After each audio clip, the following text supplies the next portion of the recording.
This is not a case that I can put you on community control right out of the gate. I think that what you were doing presented a significant risk to the community, not just you, but also to the community, to the law enforcement officers. All right, present before the court is Mr. Ridley, right? Yes, sir. Represented by Mr. Helbling. We have Mr. View from the prosecutor's office and Officer Sukovecki from probation. We are here today for sentencing. Has everybody had the opportunity to review the PSI? Yes, Your Honor. Yes, Your Honor. Is there any reason not to go forward with sentence today? No, Your Honor. Mr. View, on behalf of the, we have 29 days of jail time credit. Does that sound right to everybody? I thought I had I have 27. 27, Your Honor. Oh, 27 days of jail time credit. All right, Mr. View? Your Honor, the state's recommendation relates to a number of aggravating factors in the case, the speeds of over 120 miles per hour. The defendant admitted that he was intoxicated at the time of the pursuit.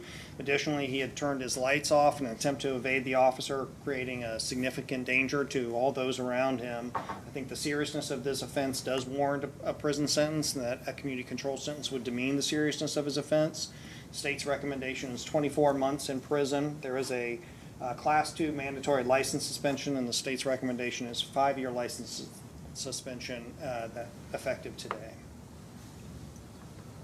Officer Sukovecki, anything from probation? Nothing further, Your Honor. Mr. Helbling? Your Honor, if the court reviews the PSI, you can see that since he's been out, he has been compliant. Also located on the PSI, there's a relatively listed low risk factor for him. I've had extensive discussions with him as well as his family. His mother is here in the courtroom today. Mr. Ridley, on the video when he was pulled over, did express how scared he was of the police. It's not an excuse, but I think it does show the court why he tried to run from the officers. The the pretrial services, when he was released, all of his drug screens were coming back negative. So he is compliant. He will listen to what the court imposes upon him. He did just recently get a new job. He's trained as an electrician, so he can contribute successfully to the environment and to his community. He'd like the opportunity to show the court that he can comply with whatever community control you place upon him. He's got a relatively scarce criminal history as the court looks at it. I think it included jaywalking as one of the violations, but he's basically been a compliant individual, law-abiding citizen, except for this. This was outside of his normal actions and conduct. He'd like the court to consider that and also grant him the ability to still work and be on community control. Mr. Ridley, what do you want to tell me? That this was a lesson learned. Like, I don't know what I was thinking at night, but I know not to do it again because, like he said, I put people in danger. I put myself in danger. I got a baby due in like a month, so I could have lost my life and not been here for her. I'm really not trying to get sent up the way to be away from her. I'm back working in the electrical field, so that kind of makes me feel better, but I want to get a chance to show y'all that I'm not that person that they trying to say I am. So here's where we're at. Mr. Ridley, with regard to, you know, your prior record is not much, but this was serious. And, you know, the state legislature gives me a bunch of factors to look at. It's like a check box about how dangerous a pursuit is. Your pursuit checks off most of them, if not all of them, about how dangerous this becomes. And this is not a case that I can put you on community control right out of the gate. I think that what you were doing presented a significant risk to the community, not just you, but also to the community, to the law enforcement officers. So I am going to impose a 24-month prison sentence. I'm not going to impose a fine. I am going to impose the costs upon you This prison sentence also includes an optional period of post-release control. That means the adult parole authority can, but is not required to supervise you for up to 2 years after your release. If they impose that supervision and you violate the terms, you can be returned to prison for up to 1/2 of my original sentence. Or if you violate by committing a new felony, then you can be returned to prison for up to 1 year, or the amount of time you have left on post-release control. It's automatically whichever of those is the longer period. And it's automatically consecutive to the sentence that you would receive for the new felony. I'm going to give you credit for the 27 days that you have already done, and I'm going to suspend your license for a period of 3 years. My plan in this case, Mr. Wrigley, is if you behave yourself while you are in the institution, that I will consider you for judicial release back out into the community in 6 months.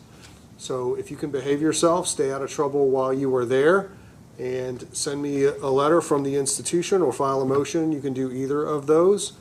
And my plan is to get you back out into the community. We have a punishment aspect. That's going to be over hopefully in the first 6 months. Then we have I want to make sure that this doesn't happen again and you do the things that you're supposed to do aspect.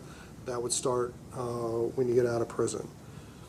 You do have the right to appeal this to the 12th District Court of Appeals in Middletown. If you don't have the funds to hire a lawyer, to obtain a transcript or to pay the cost, they will all be provided to you without charge. I am going to remit you to the custody of the county sheriff pending transport to the institution. Good Your luck to Honor, you, just Mr. Ridley. for the record, it is a mandatory post-release control on this offense. Oh, I'm sorry. Mr. Ridley, let me make sure that I read this to you correctly. Right, it's because this is an F3 section. This is a mandatory period of post-release control. That means that you are going to be supervised if you do your entire sentence from anywhere from 1 to 3 years. Thank you, Judge. All right, good luck to you, Mr. Ridley.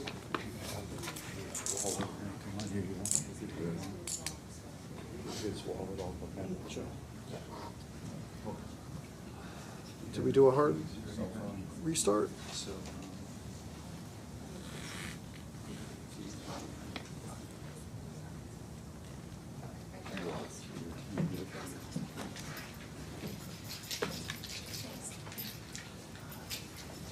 Under applicable criminal law, the defendant was convicted of offenses arising from a high-speed vehicular pursuit while operating under the influence.